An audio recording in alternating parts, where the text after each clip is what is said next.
नमस्कार दोस्तों। दुनिया भी चमक दमक से दूर, आइए चलते हैं उन पुरानी गलियारों की तरफ जहां गए हुए एक अरसा गुजर गया है। कुछ किस्से बाकी थे शायद, उन्हें पूरा करते हैं अपने छोटे से प्रयास से जिसका नाम है किस्से गलियारों के।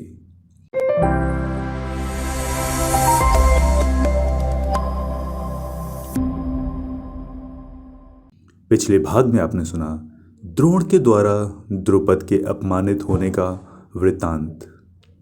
अब आगे षट्षष्ट्यधिक शततमोध्यायः। द्रुपद के यज्ञ से धृष्टद्युम्न और द्रौपदी की उत्पत्ति। आगंतुक ब्राह्मण कहता है, राजा द्रुपद अमर्ष में भर गए थे, अतः उन्होंने कर्म सिद्ध श्रेष्ठ ब्राह्मणों को ढूंढने के लिए बहुत से ब्रह्म ऋषियों के आश्रमों में भ्रमण किया। वे अपने लिए एक श्रेष्ठ पुत्र चाहते थे। उनका चित्त शोक से व्याकुल रहता था। वे रात दिन इसी चिंता में पड़े रहते थे कि मेरे कोई श्रेष्ठ संतान नहीं है। जो पुत्र या भाई बंधु उत्पन्न हो चुके थे, उन्हें वे खेदवश धिक्कारते रहते थे। द्रोण से बदला लेने की इच्छा रखकर राजा द्रुपद सदा लंबी सांसें खींचा करते थे। जन्मेजय नृपश्रेष्ठ द्रुपद द्रोणाचार्य से बदला लेने के लिए यत्न करने पर भी उनके प्रभाव, विनय, शिक्षा एवं चरित्र का चिंतन करके छात्र बल के द्वारा उन्हें परास्त करने का कोई उपाय न जान सके। वे कृष्ण वर्मा, यमुना तथा गंगा दोनों के तटों पर घूमते हुए ब्राह्मणों की एक पवित्र बस्ती में जा पहुँचे। वहाँ उन महाभाग नरेश ने एक भी ऐसा ब्राह्मण नहीं देखा जिसने विधिपूर्वक ब्रह्मचर्य का पालन करके वेद वेदांग की शिक्षा न प्राप्त की हो। इस प्रकार उन महाभाग ने वहाँ कठोर व्रत का पालन करने वाले दो ब्रह्म ऋषियों को देखा, जिनके नाम थे याज और उपयाज। वे दोनों ही परम शांत और परमेष्ठी ब्रह्मा के तुल्य थे। वे वैदिक संहिता के अध्ययन में सदा संलग्न रहते थे। उनका गोत्र काश्यप था। वे दोनों ब्राह्मण सूर्यदेव के भक्त, बड़े ही योग्य तथा श्रेष्ठ ऋषि थे। उन दोनों की शक्ति को समझकर आलस्य रहित राजा द्रुपद ने उन्हें संपूर्ण मनोवांछित भोग पदार्थ अर्पण करने का संकल्प लेकर निमंत्रित किया। उन दोनों में से जो छोटे उपयाज थे, वे अत्यंत उत्तम व्रत का पालन करने वाले थे। द्रुपद एकांत में उनसे मिले और इच्छानुसार भोग्य वस्तुएं अर्पण करके उन्हें अपने अनुकूल बनाने की चेष्टा करने लगे। संपूर्ण मनोभिलषित पदार्थों को देने की प्रतिज्ञा करके प्रिय वचन बोलते हुए द्रुपद मुनि के चरणों की सेवा में लग गए और यथा योग्य पूजन करके उपयाज से बोले, विप्रवर उपयाज, जिस कर्म से मुझे ऐसा पुत्र प्राप्त हो जो द्रोणाचार्य को मार सके, उस कर्म के पूरा होने पर मैं आपको 1 अर्बुद यानी 10 करोड़ गायें दूंगा।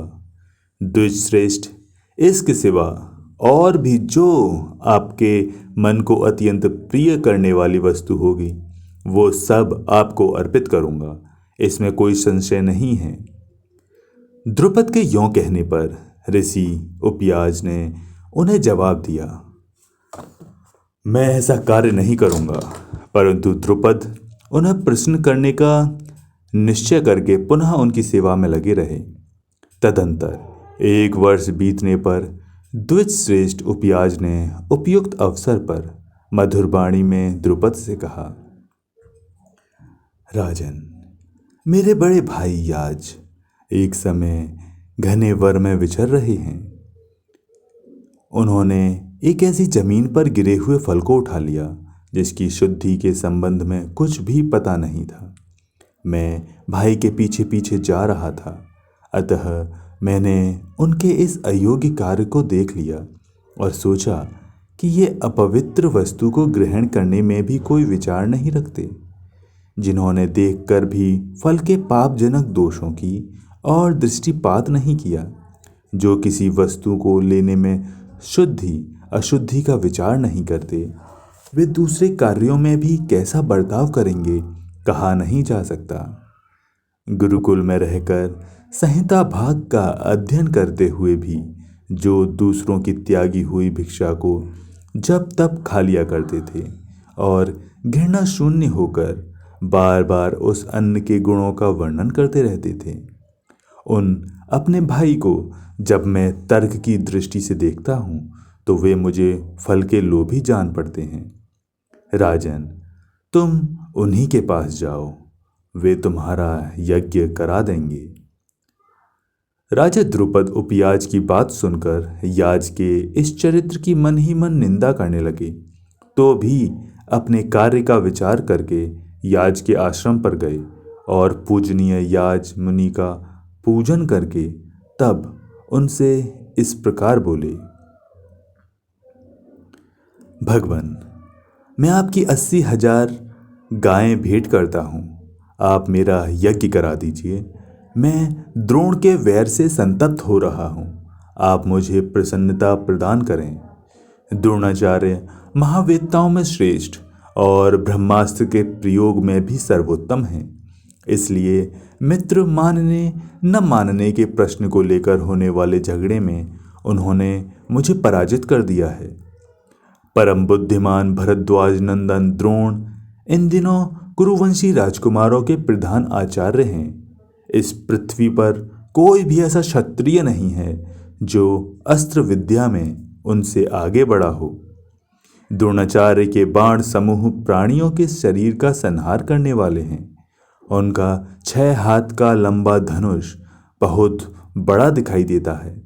इसमें संदेह नहीं है कि महान धनुर्धर महामना द्रोण ब्राह्मण वेश में क्षत्रिय तेज को प्रतिहत कर देते हैं।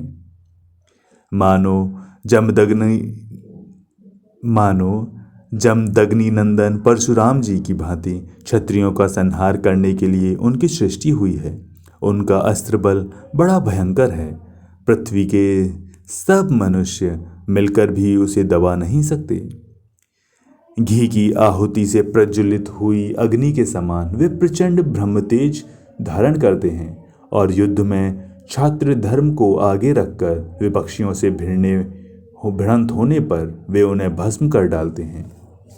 यद्यपि द्रोणाचार्य में ब्रह्म तेज के साथ साथ छात्र तेज भी विद्यमान है, तथापि आपका ब्रह्म तेज उनसे बढ़कर है।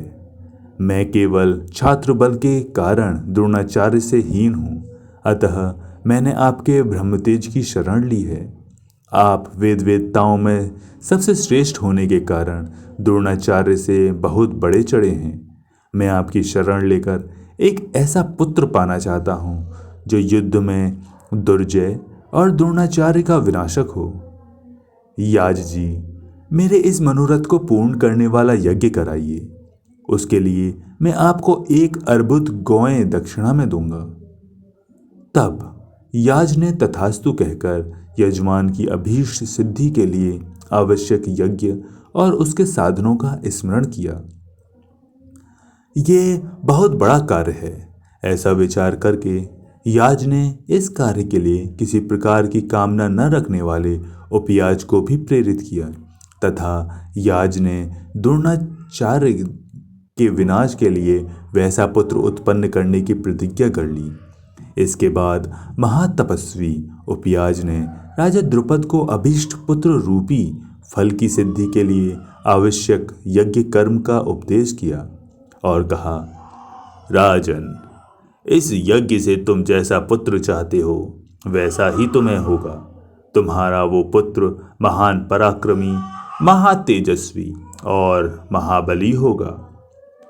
तदंतर द्रोण के घातक पुत्र का संकल्प लेकर राजा द्रुपद ने कर्म की सिद्धि के लिए उपयाज के कथानुसार सारी व्यवस्था की।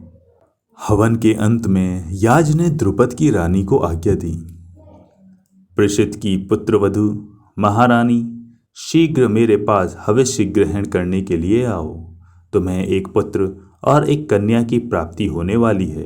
वे कुमार और कुमारी अपने पिता के कुल की वृद्धि करने वाले होंगे। रानी बोली, ब्राह्मण, अभी मेरे मुख में तांबूल आदि का रंग लगा है। मैं अपने अंगों में दिव्य सुगंधित अंगराग धारण कर रही हूँ। अतः मुंह धोए और स्नान किए बिना पुत्रदायक हविष्य का स्पर्श करने के योग्य नहीं हूँ। इसलिए याज जी, मेरे इस प्रिय कार्य के लिए थोड़ी देर ठहर जाइए। याज ने कहा, इस हविष्य को स्वयं याज ने पकाकर तैयार किया है और उपयाज ने इसे अभिमंत्रित किया है। अतः तुम आओ या वहीं खड़ी रहो। यह हविष्य यजमान की कामना को पूर्ण कैसे नहीं करेगा। ब्राह्मण कहता है, यों कहकर याज ने उस संस्कार युक्त हविष्य की आहुति ज्यों ही अग्नि में डाली, त्यों ही उस अग्नि से देवता के समान तेजस्वी एक कुमार प्रकट हुआ। उसके अंगों की कांति अग्नि की ज्वाला के सम्मुख उद्भाषित हो रही थी। उसका रूप भय उत्पन्न करने वाला था। उसके माथे पर किरीट सुशोभित था। उसके अंगों में उत्तम कवच धारण कर रखा था। हाथों में खड़ग, बाण और धनुष धारण किए वो बार बार गर्जना कर रहा था। वह कुमार उसी समय एक श्रेष्ठ रथ पर जा चढ़ा, मानो उसके द्वारा युद्ध के लिए यात्रा कर रहा हो। यह देखकर पांचालों को बड़ा हर्ष हुआ और वे जोर जोर से बोल उठे, बहुत अच्छा, बहुत अच्छा। उस समय हर्षोल्लास से भरे हुए इन पांचालों का भार यह पृथ्वी नहीं सह सकी। आकाश में कोई अदृश्य महाभूत इस प्रकार कहने लगा, ये राजकुमार पांचालों के भय को दूर करके उनके यश की वृद्धि करने वाला होगा। ये राजा द्रुपद का शोक दूर करने वाला है। द्रोणाचार्य के वध के लिए ही इसका जन्म हुआ है। तत्पश्चात यज्ञ की वेदी में से एक कुमारी कन्या भी प्रकट हुई, जो पांचाली कहलाई। वह बड़ी सुंदरी एवं सौभाग्यशालिनी थी। उसका एक एक अंग देखने ही योग्य था। उसकी श्याम आंखें बड़ी बड़ी थीं। उसके शरीर की कांति श्याम थी। नेत्र ऐसे जान पड़ते थे मानो खिले हुए कमल के दल हों। केश काले काले और घुंघराले थे। नभ उभरे हुए और लाल रंग के थे। भौहें बहुत सुंदर थीं। दोनों उरोज स्थूल और मनोहर थे। वो ऐसी जान पड़ती थी मानो साक्षात देवी दुर्गा ही मानव शरीर धारण करके प्रकट हुई हों। उसके अंगों से नीलकमल की सी सुगंध प्रकट होकर एक कोस तक चारों ओर फैल रही थी। उसने परम सुंदर रूप धारण कर रखा था। उस समय पृथ्वी पर उसके जैसी सुंदर स्त्री दूसरी नहीं थी। देवता, दानव और यक्ष भी उस देवोपम कन्या को पाने के लिए लालायित थे। सुंदर कटि प्रदेश वाली उस कन्या के प्रकट होने पर भी आकाशवाणी हुई, इस कन्या का नाम कृष्णा है। ये समस्त युवतियों में श्रेष्ठ एवं सुंदरी है और क्षत्रियों का संहार करने के लिए प्रकट हुई है। ये सुमध्यमा समय पर देवताओं का कार्य सिद्ध करेगी। इसके कारण कौरवों को बहुत बड़ा भय प्राप्त होगा। वो आकाशवाणी सुनकर समस्त पांचाल सिंहों के समुदाय की भांति गर्जना करने लगे। उस समय हर्ष में भरे हुए उन पांचालों का वेग पृथ्वी नहीं सह सकी।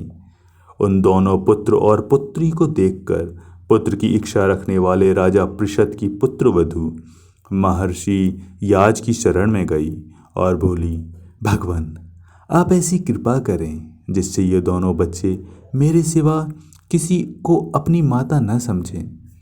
तब राजा का प्रिय करने की इच्छा से याज ने कहा, ऐसा ही होगा।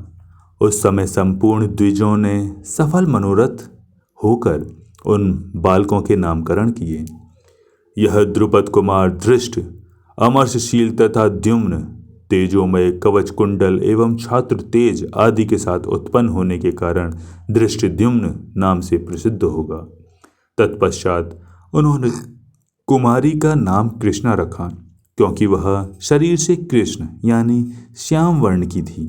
इस प्रकार द्रुपद के महान यज्ञ में से जुड़वी संतानें उत्पन्न हुई। परम बुद्धिमान प्रतापी भरद्वाज नंदन द्रोण यह सोचकर कि प्रारब्ध के भावी विधान को टालना असंभव है, पांचाल राजकुमार धृष्टद्युम्न को अपने घर ले आए और उन्होंने उसे अस्त्र विद्या की शिक्षा देकर बहुत बड़ा उपकार किया। द्रोणाचार्य ने अपनी कीर्ति की रक्षा के लिए वो उदारतापूर्ण कार्य किया। आगंतुक ब्राह्मण कहता है, लाक्षागृह में पांडवों के साथ जो घटना घटित हुई थी उसे सुनकर ब्राह्मणों तथा पुरोहितों ने पांचाल राज द्रुपद से इस प्रकार कहा, राजन, धृतराष्ट्र के पुत्रों ने अपने मंत्रियों के साथ परस्पर सलाह करके पांडवों के विनाश का विचार कर लिया था। ऐसा क्रूरतापूर्ण विचार दूसरों के लिए अत्यंत कठिन है। दुर्योधन के भेजे हुए उसके पुरोचन नामक सेवक ने वारणावत नगर में जाकर एक विशाल लाक्षागृह का निर्माण कराया था। उस भवन में पांडव अपनी माता कुंती के साथ पूर्ण विश्वस्त होकर रहते थे। महाराज, एक दिन आधी रात के समय पुरोचन ने लाक्षागृह में आग लगा दी। वो नीच और नृशंस पुरोचन स्वयं भी उसी आग में जलकर भस्म हो गया। यह समाचार सुनकर कि पांडव जल गए, अंबिकानंदन धृतराष्ट्र को अपने भाई बंधुओं के साथ बड़ा हर्ष हुआ। धृतराष्ट्र की आत्मा हर्ष से खिल उठी थी, तो भी ऊपर से कुछ शोक का प्रदर्शन करते हुए उन्होंने विदुर जी से बड़ी करुण भाषा में यह वृत्तांत बताया और उन्हें आज्ञा दी कि महामते पांडवों का श्राद्ध और तर्पण करो। विदुर, पांडवों के मरने से मुझे ऐसा दुख हुआ है मानो मेरे भाई पांडु आज ही स्वर्गवासी हुए हों। अतः गंगा जी के तट पर चलकर उनके लिए श्राद्ध और तर्पण की व्यवस्था करो। अहो, भाग्यवश ही बेचारे पांडव यमलोक को चले गए। यूँ कहकर धृतराष्ट्र और शकुनि फूट फूट कर रोने लगे। भीष्म जी ने ये समाचार सुनकर उनका विधिपूर्वक और धर्मदैहिक संस्कार संपन्न किया। इस प्रकार दुरात्मा दुर्योधन ने पांडवों के विनाश के लिए यह भयंकर षड्यंत्र किया था। आज से पहले हमने किसी को ऐसा नहीं देखा या सुना था जो इस तरह का जघन्य कार्य कर सके। महाराज, पांडवों के संबंध में यह वृत्तांत हमारे सुनने में आया है। ब्राह्मण और पुरोहित का वचन सुनकर परम बुद्धिमान राजा द्रुपद शोक में डूब गए और अपने सगे पुत्र की मृत्यु होने पर उसके पिता को शोक होता है, उसी प्रकार पांडवों के नष्ट होने का समाचार सुनकर पांचाल राज को पीड़ा हुई। उन्होंने अपने भाई बंधुओं के साथ समस्त प्रजा को बुलवाया और बड़ी करुणा से ये बात कही। द्रुपद बोले, बंधुओं, अर्जुन का रूप अद्भुत था, उनका धैर्य आश्चर्यजनक था, उनका पराक्रम और उनकी अस्त्र शिक्षा भी अलौकिक थी। मैं दिन रात अर्जुन की ही चिंता में डूबा रहता हूँ।